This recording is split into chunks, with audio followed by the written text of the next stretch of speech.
পলাতক নেতা লন্ডনে বসে দেশবিরোধী ষড়যন্ত্র করছে অভিযোগ প্রধানমন্ত্রী। ঢাকার দক্ষিণ সিটিতে 4 প্রকল্পের ভিত্তি স্থাপন। এমপি আনোয়ারুল আজিমকে নিষ্ঠুরভাবে হত্যার কারণ জানালেন ডিবি প্রধান। ঘটনা তদন্তে কলকাতায় যাচ্ছে 3 সদস্যের গোয়েন্দা দল। বঙ্গোপসাগরে সৃষ্ট লঘুচাপ ধীরে ধীরে ঘূর্ণিঝড়ে রূপ নিচ্ছে। ক্ষয়ক্ষতি এড়াতে সব রকম প্রস্তুতি নিয়েছে সরকার, বললেন ত্রাণ প্রতিমন্ত্রী। এবং বিএনপির মদতে সাম্প্রদায়িক শক্তি এখনো তৎপর, বললেন কাদের। দেশকে ভিক্ষুকের জাতিতে পরিণত করেছে সরকার, অভিযোগ রিজভীর।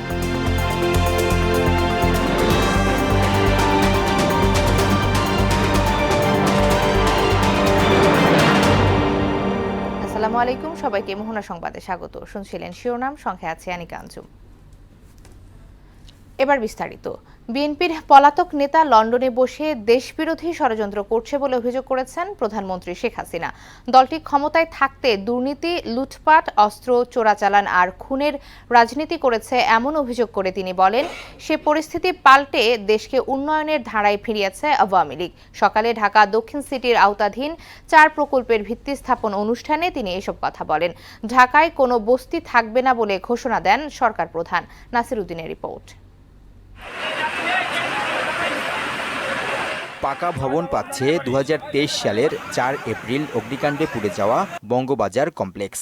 নির্মাণাধীন ভবনের নাম দেওয়া হয়েছে বঙ্গবাজার নগর পাইকারি বিপণী বিতান। 10 তলা বিশিষ্ট মার্কেটে 5টি সাধারণ ও 6টি অগ্নিপ্রস্থান সিঁড়ি সহ আগুন নেভানোর পর্যাপ্ত ব্যবস্থা থাকবে। কাজ শেষ হতে সময় লাগবে 3 বছর। বঙ্গবাজার কমপ্লেক্স প্রাঙ্গণ থেকে প্রকল্পের ভিত্তি স্থাপন করেন প্রধানমন্ত্রী শেখ হাসিনা।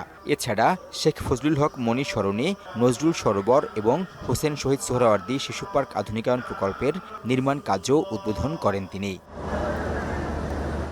প্রধানমন্ত্রী বলেন, আগুনে ক্ষতিগ্রস্ত ব্যবসায়ীদের নতুন দোকান তৈরিতে সহায়তা দেয়া হবে। নতুনভাবে আবার দোকান করতে গেলে আমি জানি হয়তো কিছু সহযোগিতা লাগতে পারে, সেখানেও কতটুকু কি করা যায় আমি সেটা দেখব। শেখ হাসিনা বলেন, রিকশাওয়ালা, দিনমজুর সহ প্রতিটি মানুষের আধুনিক বাসস্থানের ব্যবস্থা করতে চায় সরকার। শুধু বড় লোকরা ফ্ল্যাটে থাকবে সেটা তো হতে পারে না। আবার ওই রিকশাওয়ালা থেকে শুরু করে দিনমজুরও ফ্ল্যাটে থাকবে। আমরা সেইভাবেই স্বল্প ভাড়া, কেউ যদি প্রতিদিনের ভাড়া দিতে চায় সে ব্যবস্থা আছে, কেউ যদি 7 দিনে ভাড়া দিতে চায় সে ব্যবস্থা হবে, তো মাসে ভাড়া দিতে চাইলে সে ব্যবস্থা হবে। সুন্দর পরিবেশে সবাই বসবাস করবে সেইভাবে করে দেব, সেই পদক্ষেপও আমরা নিয়েছি। বিএনপির পলাতক নেতা লন্ডনে বসে দেশবিরোধী ষড়যন্ত্র করছে বলেও অভিযোগ করেন তিনি।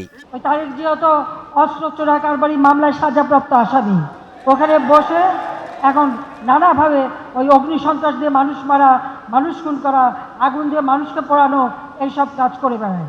আওয়ামী লীগ সরকার এসে এই বাংলাদেশকে এই অস্ত্র চোরা কারবারির যে রুট সেটা আমরা বন্ধ করেছি। মাদক, সন্ত্রাস, জঙ্গিবাদ বিরোধী সচেতনতা তৈরিতে জনপ্রতিনিধিদের তাগিদ দেন প্রধানমন্ত্রী শেখ হাসিনা। নেশা, দুর্নীতি, জঙ্গিবাদ, সন্ত্রাস এর থেকে দূরে থাকতে হবে। নাসির উদ্দিন, মোহনা সংবাদ, ঢাকা। বঙ্গবন্ধুকে হত্যার পর ধর্মীয় উন্মাদনা সৃষ্টি করে বাংলাদেশকে বিপথে নেয়ার যে চেষ্টা হয়েছে তা এখনও অব্যাহত আছে বলে জানালেন প্রধানমন্ত্রী শেখ হাসিনা। দুপুরে গণভবনে বৌদ্ধ সম্প্রদায়ের ধর্মীয় গুরু ও গণ্যমান্য ব্যক্তিদের সঙ্গে শুভেচ্ছা বিনিময়কালে তিনি এসব কথা বলেন। ধর্ম, বর্ণ নির্বিশেষে সবার সম অধিকার নিশ্চিতে সরকার কাজ করছে বলেও জানান প্রধানমন্ত্রী। 15ই আগস্টে জাতিপিতাকে হত্যার পর প্রথম যখন ঘোষণা দেয় তখন এই বাংলাদেশকে একটা ধর্মীয় রাষ্ট্র হিসেবে ঘোষণা দেওয়ার চেষ্টা করেছিল, ঘোষণাও দিয়েছিল খুনিরা, কিন্তু সেটা টেকে নাই। বাংলাদেশের মানুষ সেটা নেয়নি, কারণ বাংলাদেশকে জাতিপিতা বঙ্গবন্ধু শেখ মুজিব অসাম্প্রদায়িক চেতনার বাংলাদেশ হিসেবেই গড়তে চেয়েছিলেন। এই বাংলাদেশ হবে অসাম্প্রদায়িক চেতনায় উন্নত, সমৃদ্ধ, ক্ষুধা দারিদ্র্যমুক্ত বাংলাদেশ। তা আমাদের সেটাই লক্ষ্য যে আমরা সেইভাবেই দেশকে গড়ে তুলব। প্রথমে ব্ল্যাকমেল করার উদ্দেশ্য থাকলেও পরবর্তীতে আধিপত্যের লড়াই সহ নানা কারণে ঝিনাইদহের এমপি আনোয়ারুল আজিম আনারকে হত্যা করা হয় বলে জানিয়েছেন ডিবি প্রধান হারুনুর রশিদ। নিজ কার্যালয়ে সাংবাদিকদের তিনি বলেন, গণমাধ্যমে নানা ধরনের গল্প প্রচার হচ্ছে, তাই সবকিছু জানানো সম্ভব নয়। ঘটনা তদন্তে শিগগিরই ৩ সদস্যের গোয়েন্দা পুলিশের দল কলকাতায় যাচ্ছে বলেও জানান হারুনুর রশিদ। কাজী ইহসান বিন্দিদারের রিপোর্ট। এমপি আনোয়ারুল আজিমের খুনের ঘটনায় এখন অবধি আটককৃতদের জবানবন্দি, কয়েকটি সিসিটিভি ফুটেজ ছাড়া মরদেহ এবং হত্যায় ব্যবহৃত অস্ত্র কোনো কিছুই উদ্ধার হয়নি। ঢাকায় দায়ের হওয়া মামলার সূত্র ধরে সৈয়দ আমানুল্লাহ ওরফে শিমুল ভুইয়া নামে এক চরমপন্থী নেতা, প্রধান সন্দেহভাজন বাল্যবন্ধু আক্তারুজ্জামান শাহিনের বান্ধবী সিলিস্তি রহমান এবং ফয়সাল নামে একজনকে রিমান্ডে নিয়েছে ডিবি পুলিশ। তারা নিশ্চয়ই পারিপার্শ্বিক সাক্ষ্য পেয়েছে, তারা সেখানে তারা কিছু আলামত পেয়েছে, যার পরিপ্রেক্ষিতে তারা মার্ডার মামলাটি রুজু করেছে। টাকা পয়সা ছাড়াও এখানে আধিপত্য বিস্তার। ধৃতদের জবানবন্দির বরাত দিয়ে ডিবি পুলিশ বলছে, প্রথমে এমপি আজিমকে হত্যার পরিকল্পনা ছিল না, ছিল হানি ট্র্যাপিং এর ফাঁদে ফেলে ব্ল্যাকমেল করা। সেই পরিকল্পনা ভেস্তে গেলে তাকে হত্যা করা হয়। তাকে আটকিয়ে রেখে অথবা কিছু ছবি টবি তুলে তাকে 2 দিন কিছু টাকা নেওয়া যায় কিনা, এটা কিন্তু তাদের মূল গেম না। তাদের মূল গেম প্রথমবার, দ্বিতীয়বার, তৃতীয়বার মূল গেম তাকে দুনিয়া থেকে সরিয়ে দেওয়া তাদের উদ্দেশ্য। দেহাংশ, ডিএনএ টেস্ট, আলামত এবং অস্ত্র উদ্ধার সহ নানা বিষয়ে তিনি বলেন, সবকিছু গণমাধ্যমকে জানানো সম্ভব নয়। গণমাধ্যমে প্রকাশিত বেশিরভাগ তথ্য বিভ্রান্তিকর। অনেক মিডিয়া গণমাধ্যমে অনেক ধরনের গল্প আসতেছে, প্রমাণ তো আমাদের কাছে আছে। আমি তো আপনার সে তথ্য দেব না। আনার হত্যাকাণ্ডে এখন পর্যন্ত 2 দেশে কয়েকজন গ্রেফতার হলেও মূল পরিকল্পনাকারী রয়ে গেছে ধরাছোঁয়ার বাইরে। আমরা সেখানে যাই, গেলে আরো তথ্য পাওয়ার সম্ভাবনা আছে। কাজী ইহসান বিন্দিদার, মোহনা সংবাদ, ঢাকা। বঙ্গোপসাগরে সৃষ্ট লঘুচাপটি আরও ঘনীভূত হয়ে সন্ধ্যার মধ্যে ঘূর্ণিঝড়ে রূপ নিতে পারে বলে জানিয়েছে আবহাওয়া অফিস। লঘুচাপটি উপকূল থেকে 4 থেকে 450 কিলোমিটার দূরত্বে অবস্থান করছে। নিম্নচাপ এলাকায় সাগর উত্তাল থাকায় জেলেদের নিরাপদ আশ্রয়ে যেতে বলা হয়েছে। পরবর্তী নির্দেশ না দেওয়া পর্যন্ত চট্টগ্রাম, মোংলা ও পায়রা সমুদ্র বন্দরকে এ নম্বর দূরবর্তী সতর্ক সংকেত দেখিয়ে যেতে বলা হয়েছে। চট্টগ্রাম, কক্সবাজার, মোংলা ও পায়রা সমুদ্র বন্দর সমূহকে 1 নম্বর, পুনরায় বলছি 1 নম্বর দূরবর্তী সতর্ক সংকেত দেখিয়ে যেতে বলা হয়েছে। আজকে বিকাল নাগাদ হয়তো ঘূর্ণিঝড়ের রূপ নিতে পারে। সেক্ষেত্রে আমাদের হয়তোবা যে সিগন্যাল সিস্টেম আছে সেই অনুসারে আমরা সিগন্যাল সিস্টেম দেব এবং এটা বাংলাদেশের খেপুপাড়া এবং সাগর আইল্যান্ড, ইন্ডিয়ার সাগর আইল্যান্ডের মাঝখান দিয়ে অতিক্রম করার সম্ভাবনা রয়েছে। দর্শক, নিম্নচাপের প্রভাবে উপকূলে বৃষ্টিপাত শুরু হয়েছে। অজানা আশঙ্কায় স্বতন্ত্র হয়ে পড়েছেন বাসিন্দারা। বিস্তারিত জানাতে কুয়াকাটা থেকে সরাসরি যোগ দিচ্ছেন সহকর্মী খোকন হাওলাদার। খোকন, নিম্নচাপটি ঘূর্ণিঝড়ে রূপ নিয়েছে কিনা আর এ নিয়ে উপকূলবাসী কতটা উদ্বিগ্ন, কেমন প্রস্তুতি নিয়েছে প্রশাসন, জানাবেন আমাদের।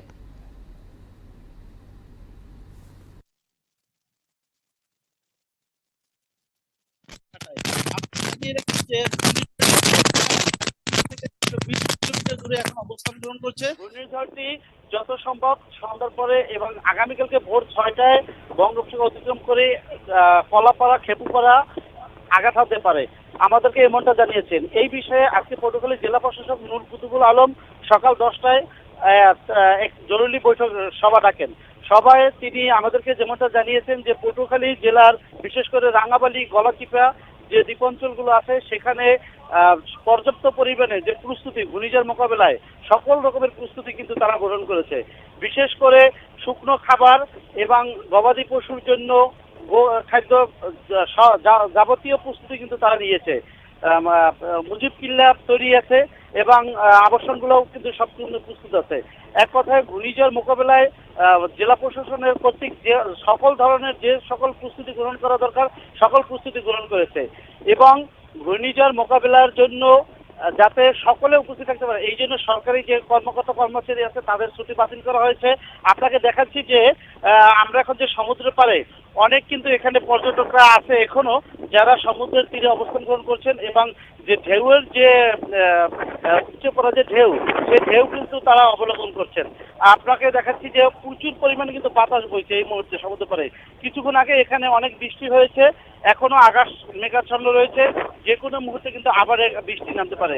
মানুষের ভিতরে একটা ভীতি কাজ করছে, যে কোনো মুহূর্তে আকাশ একটা গভীর ভাব নিয়ে আসে, যে কোনো মুহূর্তে ঘূর্ণিঝড়টি বিপদে নিতে পারে। আপনাকে দেখাচ্ছি যে এখানে যারা পুলিশের যে টুরিস্ট পুলিশ আছে তারা কিন্তু মাইকিং করে এখানে যারা পর্যটকরা যারা সমুদ্রের পানিতে গা ভেসাতে যাচ্ছেন তাদেরকে কিন্তু সমুদ্র থেকে উঠে আসার জন্য কিন্তু তাদেরকে বারবার কিন্তু বলছেন।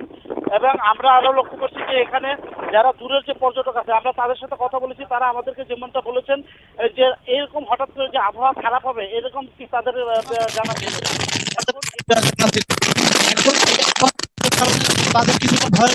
তাদের কিছুটা ভয় লাগতেছে। আমরা এখানে যে পুলিশের যে প্রধান আছে আমরা তার সাথে কথা বলেছি, তিনি আমাদেরকে যেমনটা জানিয়েছেন যে পর্যটকদের নিরাপত্তার জন্য এখানে 3 ধরনের নিরাপত্তা ব্যবস্থা জোরদার করা হয়েছে, যাতে যে কোনো ক্ষয়ক্ষতি ঘূর্ণিঝড় মোকাবেলায় যে কোনো ক্ষয়ক্ষতি আগেই তারা সকল প্রস্তুতি তারা গ্রহণ করেছে। পটুয়াখালী, কুয়াকাটা সমুদ্রপাত থেকে ঘূর্ণিঝড় নিয়ে এই ছিল আমার কাছে সর্বশেষ তথ্য। ধন্যবাদ খোকন আপনাকে। ঘূর্ণিঝড় রেমালের ক্ষয়ক্ষতি এড়াতে সতর্ক রয়েছে সরকার। দুপুরে সচিবালয়ে মন্ত্রণালয়ের সম্মেলন কক্ষে ঘূর্ণিঝড় প্রস্তুতি কর্মসূচি বাস্তবায়ন বোর্ডের জরুরি সভা শেষে সাংবাদিকদের একথা জানান দুর্যোগ ব্যবস্থাপনা ও ত্রাণ প্রতিমন্ত্রী মুহিবুর রহমান। ঘূর্ণিঝড় মোকাবেলায় ৮০,০০০ স্বেচ্ছাসেবক ও উপকূলে ৪,০০০ আশ্রয় কেন্দ্র প্রস্তুত আছে বলেও জানান তিনি। শামীমুজ্জামান চৌধুরীর রিপোর্ট। ধেয়ে আসছে ঘূর্ণিঝড় রেমাল। রোববার সন্ধ্যা নাগাদ রেমাল বাংলাদেশ ও ভারতের পশ্চিমবঙ্গের উপকূলীয় অঞ্চলে আঘাত হানতে পারে বলে আশঙ্কা করা হচ্ছে। ওই সময় ঘূর্ণিঝড়টির বাতাসের গতিবেগ থাকবে ঘন্টায় ১০০ থেকে ১২০ কিলোমিটার। ঘূর্ণিঝড় রেমালের ক্ষয়ক্ষতি এড়াতে ১০ নম্বর মহাবিপদ সংকেত দেয়া হবে বলে জানিয়েছেন দুর্যোগ ব্যবস্থাপনা ও ত্রাণ প্রতিমন্ত্রী মুহিবুর রহমান। কালকে ভোর থেকে এটা প্রাথমিক সম্ভাবনা শুরু হবে এবং কালকে সন্ধ্যা নাগাদ এটা আঘাত হানবে। এটা এইভাবে পূর্বাভাসে যেটা আমরা বুঝতে পেরেছি। রাত্রে ১২টা-১টা নাগাদ এটা ১০ নম্বর মহাবিপদে চলে যেতে পারে, এরকম একটা সম্ভাবনা আছে। প্রতিমন্ত্রী জানান, ঘূর্ণিঝড় মোকাবেলায় ৮০,০০০ স্বেচ্ছাসেবক ও উপকূলে ৪,০০০ আশ্রয় কেন্দ্র প্রস্তুত রাখা আছে। প্রায় ৪,০০০ আশ্রয় কেন্দ্র আমাদের উপকূলীয় আছে, সেগুলি আমরা প্রস্তুত রেখেছি। এবং খাদ্যের জন্য যে আমাদের প্রত্যেকটা জেলায় যে পর্যাপ্ত খাদ্য গুদামে আমাদের টিন, আমাদের শুকনা খাবার, যে সমস্ত জিনিস আমাদের দরকার হবে সেগুলি আমরা মজুত রেখেছি। সাতক্ষীরা থেকে কক্সবাজার পর্যন্ত পুরো এলাকা ঝুঁকিতে রয়েছে বলে জানান প্রতিমন্ত্রী মুহিবুর রহমান। সাতক্ষীরা থেকে চিটাগাং, কক্সবাজার পর্যন্ত পুরো এলাকা কম বেশি এফেক্টেড হইতে পারে। শামীমুজ্জামান চৌধুরী, মোহনা সংবাদ, ঢাকা। বিএনপির পৃষ্ঠপোষকতায় বাংলাদেশের সাম্প্রদায়িক অপশক্তি এখনও তৎপর বলে অভিযোগ করেছেন আওয়ামী লীগের সাধারণ সম্পাদক ওবায়দুল কাদের। জন্মবার্ষিকী উপলক্ষে জাতীয় কবি কাজী নজরুল ইসলামের সমাধিতে শ্রদ্ধা নিবেদন শেষে তিনি একথা বলেন। শেখ হাসিনার নেতৃত্বে সাম্প্রদায়িকতার বিষবৃক্ষ সমূলে উৎপাটন করতে হবে বলে মন্তব্য করেন ওবায়দুল কাদের। তানজিদ ভুঁইয়ার রিপোর্ট। জাতীয় কবি কাজী নজরুল ইসলামের ১২৫তম জন্মবার্ষিকী উপলক্ষে সংস্কৃতি মন্ত্রণালয়ের ৩ দিনব্যাপী কর্মসূচি নেওয়া হয়েছে। এবারের প্রতিপাদ্য অসাম্প্রদায়িক চেতনা এবং নজরুল। প্রথম দিন ঢাকা বিশ্ববিদ্যালয় চত্বরে কবির সমাধিতে পুষ্পস্তবক অর্পণ করেন সংস্কৃতি প্রতিমন্ত্রী নাহিদ ইজহার খান। এরপর বিভিন্ন সামাজিক, সাংস্কৃতিক ও রাজনৈতিক সংগঠনের নেতাকর্মীরা শ্রদ্ধা নিবেদন করেন। কাজী নজরুল ইসলাম আমাদের জাতীয় কবি, তার জন্মদিবসে ছুটিটা ঘোষণা করা হোক, সেটা এখনো হয়নি। কবির সমাধিতে শ্রদ্ধা জানান আওয়ামী লীগ সাধারণ সম্পাদক ওবায়দুল কাদের। পরে সাংবাদিকদের বলেন, বিজয় সুসংহত করতে সাম্প্রদায়িক অপশক্তিকে সমূলে উৎপাটনের বিকল্প নেই। আমরা আজকের এই দিনে আমাদের অঙ্গীকার বঙ্গবন্ধু কন্যা শেখ হাসিনার নেতৃত্বে সাম্প্রদায়িকতার বীজ বৃক্ষকে সমূলে উৎপাদিত করে অসাম্প্রদায়িক বাংলাদেশ গড়ব। কবি নজরুলের অসাম্প্রদায়িক চেতনায় দেশ গড়তে, শেখ হাসিনার হাতকে আরও শক্তিশালী করতে সবার প্রতি আহ্বান জানান ওবায়দুল কাদের। দুর্বৃত্তদের শায়েস্তা করতেই হবে, জনস্বার্থে, জাতীয়। তানজিদ ভুঁইয়া, মোহনা সংবাদ। অতিরিক্ত ঋণ করে সরকার দেশকে ভিক্ষুকের জাতিতে পরিণত করেছে বলে অভিযোগ করেছেন বিএনপির সিনিয়র যুগ্ম মহাসচিব রুহুল কবির রিজভী। আর বিএনপি চেয়ারপারসনের উপদেষ্টা আব্দুস সালাম আইনশৃঙ্খলা বাহিনীকে সরকারের অবৈধ আদেশ না মানার আহ্বান জানান। রাজধানীতে আলাদা অনুষ্ঠানে এসব কথা বলেন তারা। আরো জানাচ্ছেন হুমায়ুন কবির। বিএনপি চেয়ারপারসন বেগম খালেদা জিয়া ও তারেক রহমানের বিরুদ্ধে দায়ের করা মামলা প্রত্যাহারসহ দলীয় নেতাকর্মীদের মুক্তির দাবিতে জাতীয় প্রেস ক্লাবের সামনে প্রতিবাদী অবস্থান কর্মসূচির আয়োজন করে জাতীয়তাবাদী মোটর চালক দল। এই দেশটা আমরা যুদ্ধ করে স্বাধীন। এতে দেশের বর্তমান পরিস্থিতি নিয়ে কথা বলেন বিএনপি নেতা আব্দুল সালাম ও নাগরিক ঐক্যের সভাপতি মাহমুদুর রহমান মান্না। মানুষ পথে নামবে অর্থনীতির সংকটে, আন্তর্জাতিক সংকটে, নিজেদের রাজনৈতিক সংকটে, কারণ উনি ক্ষমতায় ছাড়বেন না। ক্ষমতা ছাড়লে, ক্ষমতা ছাড়ার পর ঘর থেকে বেরোতে পারবে আওয়ামী লীগের নেতারা। জনগণের ভোট জনগণ দিতে চায়, আর সেই ভোট ঠেকানোর জন্য আজকে প্রশাসনকে ব্যবহার করছে এই আওয়ামী লীগ। এদিকে জাতীয় প্রেস ক্লাবে এবার এক আলোচনা অংশ নিয়ে বিএনপির সিনিয়র যুগ্ম মহাসচিব রুহুল কবির রিজভী অভিযোগ করেন, জনগণের দৃষ্টি অন্যদিকে সরাতে এক এক সময় এক এক কথা বলছেন প্রধানমন্ত্রী। আমরা তো কখনো শুনিনি যে মার্কিন যুক্তরাষ্ট্র বলেছেন যে আমরা বঙ্গোপসাগরে ঘাঁটি করব, কিন্তু আপনি তো নিজের মুখে বলেছেন যে আমি ভারতকে যা দিয়েছি তারা কোনোদিন সেটি ভুলবে না। এইটা আপনি বলছেন এই কারণেই যে আজকে চারিদিক থেকে যে ধরনের ধিক্কার আপনার সরকারের বিরুদ্ধে, এখান থেকে জনদৃষ্টি এবং জনগণের মনোযোগকে সরানোর জন্য এই কথাগুলো বলে আপনি পার পেতে চাচ্ছেন। সরকারের ক্ষমতার মসনদ একদিন উল্টে যাবে বলে মন্তব্য করেন বিএনপির মুখপাত্র। যে কোনো মুহূর্তেই এই পেরেক ভেঙে যাবে এবং এই তক্তপোষ আপনার উল্টে যাবে। ওবায়দুল কাদের সাহেব। হুমায়ুন কবির, মোহনা সংবাদ, ঢাকা। প্রধানমন্ত্রীর নির্দেশ মেনে বিত্তবান সহ সবাইকে শিক্ষায় বিনিয়োগ করার আহ্বান জানিয়েছেন ঢাকা 15 আসনের সংসদ সদস্য সাবেক শিল্প প্রতিমন্ত্রী আলহাজ কামাল আহমেদ মজুমদার। মণিপুর উচ্চ বিদ্যালয় ও কলেজের কৃতি শিক্ষার্থীদের সংবর্ধনা অনুষ্ঠানে একথা বলেন তিনি। প্রতিষ্ঠানের সাফল্য ও সুনাম ধরে রাখতে সবাইকে ভেদাভেদ ভুলে কাজ করার তাগিদ দেন এই বীর মুক্তিযোদ্ধা। রেজা খানের রিপোর্ট। দেশসেরা শিক্ষা প্রতিষ্ঠান মণিপুর উচ্চ বিদ্যালয় ও কলেজের চলতি বছরের এসএসসি পরীক্ষায় জিপিএ 5 পাওয়া 1337 শিক্ষার্থীকে সংবর্ধনা দেয়া হয় রূপনগর ক্যাম্পাসে। অনুষ্ঠানের প্রধান অতিথি ঢাকা 15 আসনের সংসদ সদস্য আলহাজ কামাল আহমেদ মজুমদারকে বয়েজ স্কাউটের পক্ষ থেকে গার্ড অব অনার প্রদান করা হয়। অডিটোরিয়ামে সমবেত জাতীয় সঙ্গীতের মাধ্যমে অনুষ্ঠান শুরু হয়। স্বাগত বক্তব্য দেন ভারপ্রাপ্ত প্রধান শিক্ষক আখলাক আহমদ। ভালো একজন মানুষ তৈরি করার ব্রত নিয়ে এবং লক্ষ্য নিয়ে এগিয়ে আমরা চলেছি। প্রতিষ্ঠানের গৌরব ধরে রাখতে নিজেদের প্রত্যয়ের কথা জানান শিক্ষকরা। মণিপুর স্কুল এবং কলেজের যে ফুল বাগান, এই বাগানের স্বপ্নদ্রষ্টা আলহাজ কামাল আহমেদ মজুমদার এমপি। আমাদের মণিপুর উচ্চ বিদ্যালয় কলেজের এই কলেজটা তোমাদেরকে সংবর্ধনা দিচ্ছে। সামনের 2 বছর তোমাদের জীবনের সবচেয়ে ইম্পর্টেন্ট সময়। তোমাদের এখন থেকে সময় মূল্য দিতে হবে। তোমাদের পরবর্তী ভালো সাফল্যমণ্ডিত জীবনের দিকে আমরা তোমাদেরকে আরো এগিয়ে নিয়ে যেতে পারি। এতে জিপিএ 5 প্রাপ্ত শিক্ষার্থীরা নিজেদের অনুভূতি ব্যক্ত করে।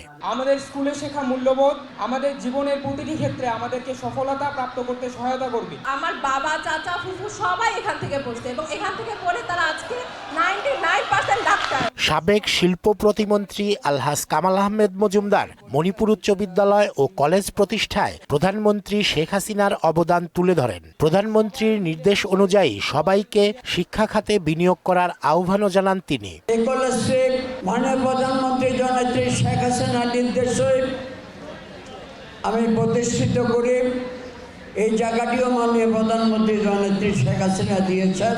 মাননীয় প্রধানমন্ত্রী তাই শিক্ষাকে শিল্প হিসাবে তিনি ঘোষণা করেছেন এবং সবাইকে বলেছেন যে আপনারা এই শিল্পে বিনিয়োগ করেন।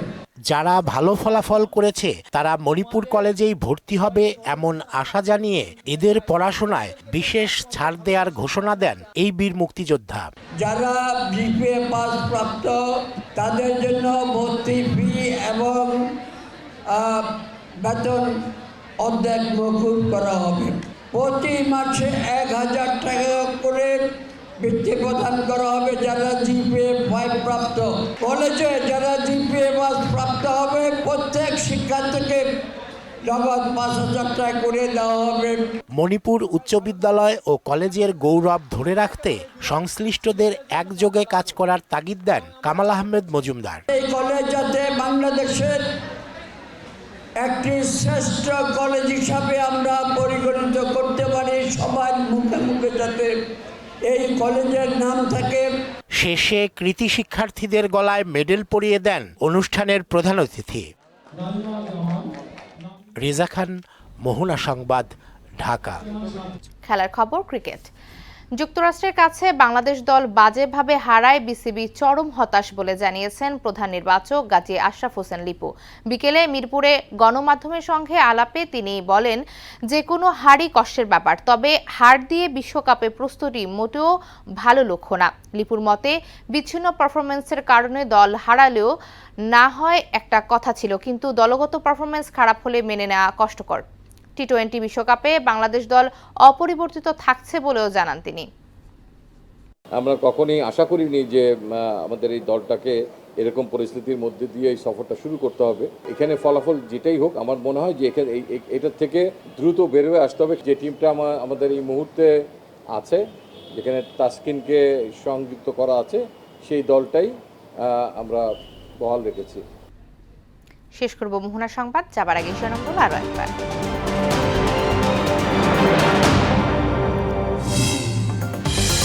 বিএনপির পলাতক নেতা লন্ডনে বসে দেশবিরোধী ষড়যন্ত্র করছে অভিযোগ প্রধানমন্ত্রীর। ঢাকা দক্ষিণ সিটিতে 4 প্রকল্পের ভিত্তি স্থাপন।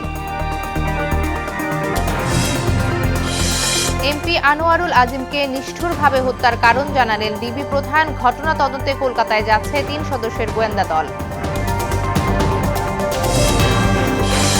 বঙ্গোপসাগরে সৃষ্ট লঘুচাপ ধীরে ধীরে ঘূর্ণিঝড়ে রূপ নিচ্ছে। ক্ষয়ক্ষতি এড়াতে সব রকম প্রস্তুতি নিয়েছে সরকার, বললেন ত্রাণ প্রতিমন্ত্রী। এবং বিএনপির মদতে সাম্প্রদায়িক শক্তি এখনো তৎপর, বললেন কাদের। দেশকে ভিক্ষুকের জাতিতে পরিণত করছে সরকার, অভিযোগ রিজভির। ছিল মোহনা সংবাদে। পরবর্তী সংবাদ রাত 9টায়। এছাড়া মোহনার সবশেষ খবর জানতে ভিজিট করুন www.mohna.tv। সংবাদ দেখতে পারেন ফেসবুক এবং ইউটিউবেও। এতক্ষণ সঙ্গে থাকার জন্য ধন্যবাদ।